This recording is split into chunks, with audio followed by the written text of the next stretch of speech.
ஹாய்ங்க. நான் உங்க கௌசி. இன்னைக்கு டே 3 ஆஃப் 100ல என்ன பார்க்க போறோம்னா, டடா! பார்த்தீங்கன்னா, சீக்கிரமா எழுந்து கிளம்பிட்டேன். நல்ல பிள்ளையாயிட்டேன் நானும். சரி ஓகே, இன்னைக்கு நாள் நல்லபடியா போகுதுன்னு நெனச்சிட்டே இருக்கும்போது பார்த்தீங்கன்னா, பார்த்தீங்களா என்னென்ன நடக்குது. சரி ஓகே, இந்த நெகட்டிவ்லாம் நம்மள அஃபெக்ட் பண்ணக்கூடாதுடா சாமி அப்படின்னு சொல்லிட்டு, நானும் என் வேலைய பார்க்க ஸ்டார்ட் பண்ணிட்டேன். இப்பலாம் பார்த்தீங்கன்னா, கிரேப்ஸ்ல ரொம்ப வேக்ஸோட வருதுங்க. ஸோ, அதனால சால்ட் வாட்டர்ல வந்து நல்லா வந்து சோக் பண்ணிட்டு, வாஷ் பண்ணிட்டு சாப்பிடுங்க. பிகாஸ் இந்த டாக்ஸின்லாம் பாடியில போச்சுன்னா, அது ஒரு தலைவலி ஆயிடும். ஸோ, அதனால பார்த்து சாப்பிடுங்க. நான் குக்கும்பரும், கிரேப்ஸும் எடுத்துக்கிட்டேன் என்னோட ஆஃபீஸ்க்கு. அதே மாரி என்ன சம்பவம் நடந்துச்சுன்னா, என் தங்கச்சி நாக்கு கச்சிச்சுப்பா அப்படின்ற மாரி, இந்த பூனை எங்க வீட்ல ஒண்ணு இருக்கான். ஸோ, இவன் கடிச்சிட்டு ஒரு 5 டோஸ் அவளுக்கு ஊசி போட்டுட்ருக்கோம். ஸோ, அது ஒரு கொடுமை நடந்துச்சு. அண்ட் அதெல்லாம் அவனுக்கு ஒரு ஹாய சொல்லிட்டு நான் வேலைக்கு கெளம்பிட்டேன். அண்ட் வேலைக்கும் வந்துட்டேன். இந்த கிளைமேட்டுக்கு தயவு செஞ்சு எல்லாரும் கொஞ்சம் தண்ணி குடிங்க. ஹைட்ரேட்டடா வச்சுக்கோங்க பாடிய. அண்ட் இது எப்பன்னு பார்த்தீங்கன்னா, நான் வீட்டுக்கு கிளம்புற டைம். ஓகேவா?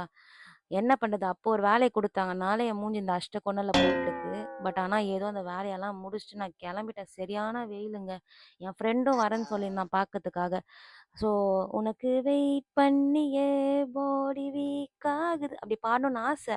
ஆனா, "டேய் சீக்கிரமா வந்து தொல்லடா, எரியுதுடா மாலா" அப்படின்ற மாரி அந்த மாரி ஆயிடுச்சு. அண்ட் வீட்டுக்கு வந்து இத தான் சாப்பிட்டு இருந்தேன்.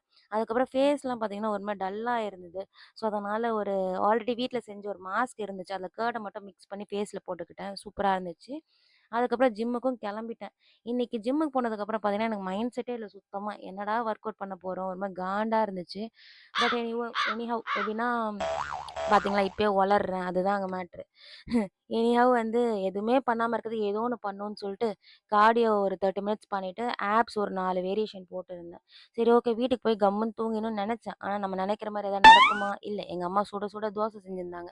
சரி, வேணான்னு நெனச்சாலும் நம்ம வாய் இருக்காது, சும்மா இருக்காது. ஸோ அதனால சாப்பிட்டேன். 2 தோசைய சாப்பிட்டு தூங்கிட்டேன். அவ்வளோதான். டாட்டா.